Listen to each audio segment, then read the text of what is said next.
dijelaskan Kak Sabrina usahanya apa? Jadi kalau usaha yang sekarang lagi dibangun, yang sekarang masih berproses itu di bidang fashion itu untuk sekarang masih hijab, nanti untuk kelanjutannya mungkin nanti ke fashion pakaian juga. Itu usaha maksudnya bidang fashion itu ininya apa, pemasarannya itu kayak gimana ya? Kalau untuk pemasarannya sendiri kita itu masih pakai online, kita pakai e-commerce sama pakai sosial media. Kita e-commerce-nya itu ada di Shopee sama di TikTok Shop. Kalau untuk sosial medianya kita pakai Instagram, Facebook juga ada, Twitter juga ada. Berarti bukan yang offline store gitu kayak membuka toko bukan ya? Kalau untuk offline store juga kita ada, cuman itu tetap pakai sosial media, cuman biayanya harus sendiri ke tempat.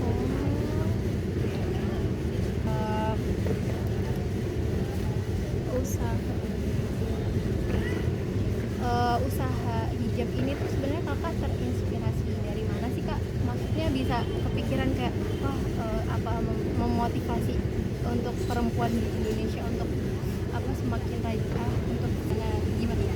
Kalau Zaferila sendiri itu, kalau dari nama Zaferila sendiri itu terdiri dari dua kata. Yang pertama itu ada Zafer, itu kemenangan, sama Rilah itu karena Allah. Jadi Zaferila ini terinspirasi sendiri itu untuk memberdayakan wanita. Jadi wanita-wanita yang hijab itu bukan berarti hijab itu menghalangi wanita untuk berkarir. Jadi makanya Zaferila hijab ini mendukung untuk wanita-wanita karir gitu. Jadi emang target pasar Zaferila sendiri ini dari kelas menengah ke atas gitu makanya. Oke, Kak Sabrina, ini bisa dideskripsikan bagaimana perkembangan usaha Zaferila ini awalnya gimana sih? Kalau untuk awalnya sendiri Zaferila itu awal mulanya kita itu kerja sama industri tekstil kain. Jadi kita produksi di tempat orang. Nah, terus untuk perkembangannya sendiri awal-awal itu Zaferila masih pemasarannya itu ke orang-orang terdekat. Dari mulai orang terdekat dulu sampai akhirnya kita bisa ngejual itu sampai keluar pulau, bahkan ke Batam juga kita udah sampai ke sana gitu. Itu kita sekarang udah pakai e-commerce juga gitu. Ya, untuk yang membantu banget untuk perkembangannya itu di e-commerce itu gitu, untuk ke pasar luasnya. Oke,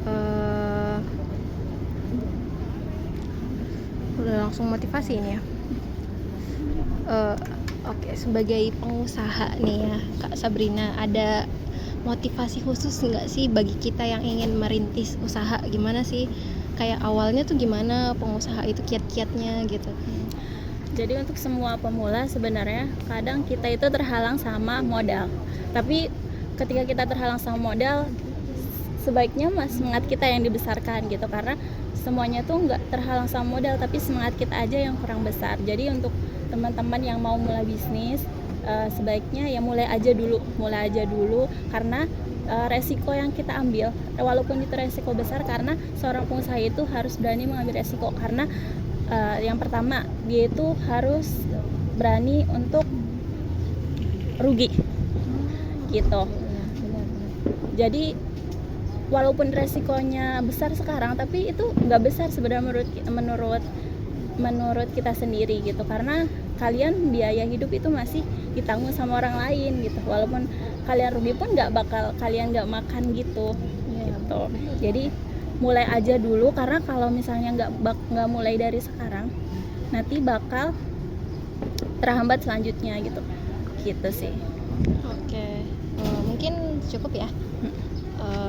Oke, mungkin cukup dari saya dan Kak Sabrina. Di sini Kak Sabrina terima kasih ya untuk atas waktunya.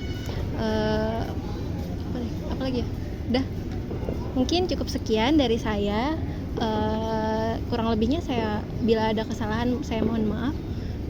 Assalamualaikum warahmatullahi wabarakatuh.